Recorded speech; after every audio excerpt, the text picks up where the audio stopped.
Anda tahu siapa itu Mustafa Kemal Atatürk? Dialah presiden pertama dari Republik Turki sekuler.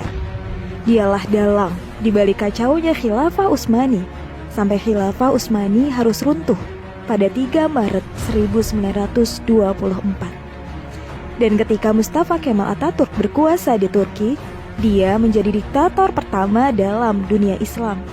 Dia yang memerintah dengan tangan besi. Habis semua umat Islam dalam genggaman tangannya.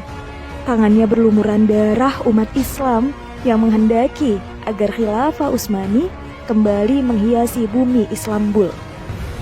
Mustafa Kemal juga yang berhasil menghapus segala bentuk hukuman syariah.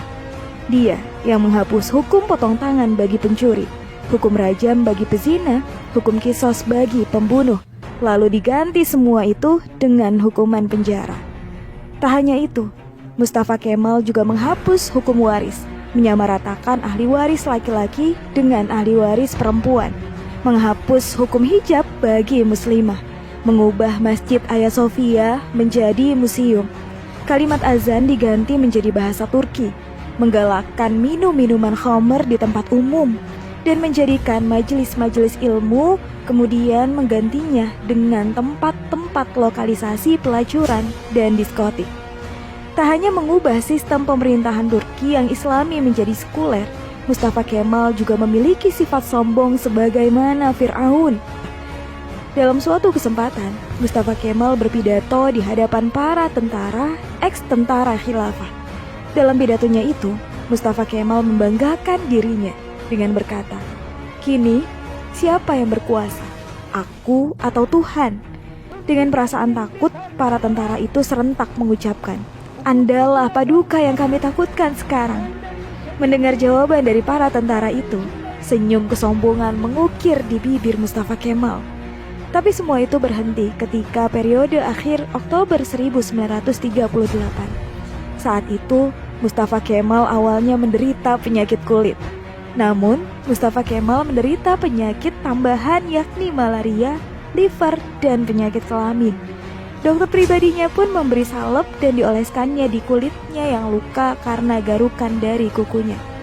Dari Abdullah Azzam dalam bukunya Naratul Maf'udah menjelaskan prosesi ajal Mustafa Kemal Atatürk yang sangat mengerikan.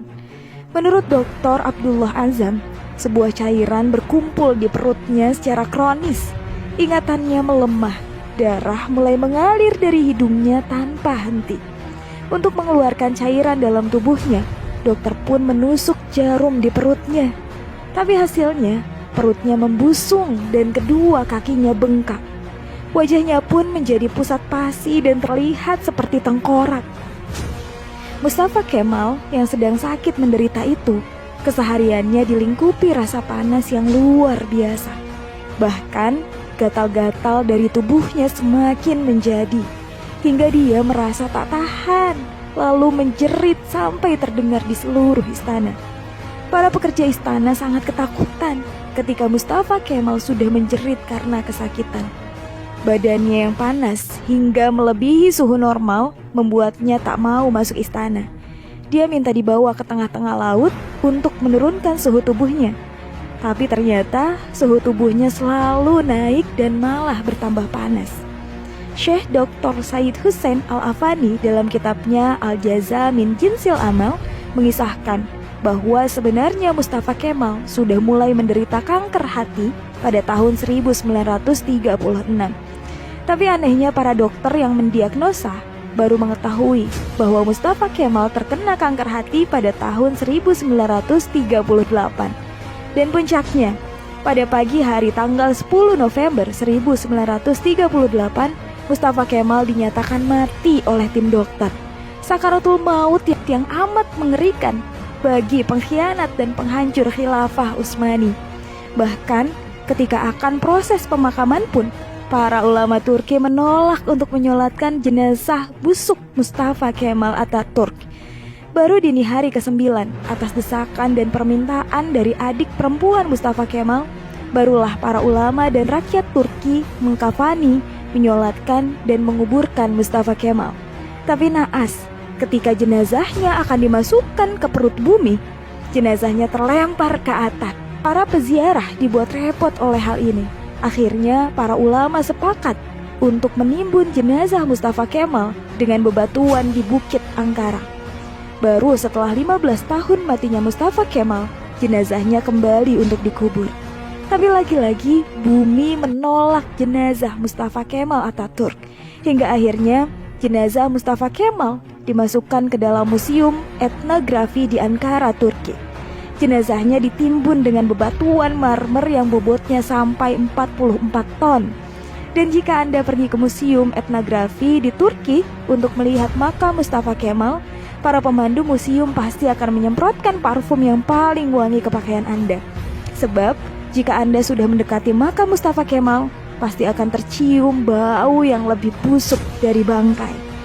Pihak museum pun mengakui jika sumber bau busuk itu bukan dari WC atau septic tank yang bocor, melainkan dari areal makam Mustafa Kemal Atatürk.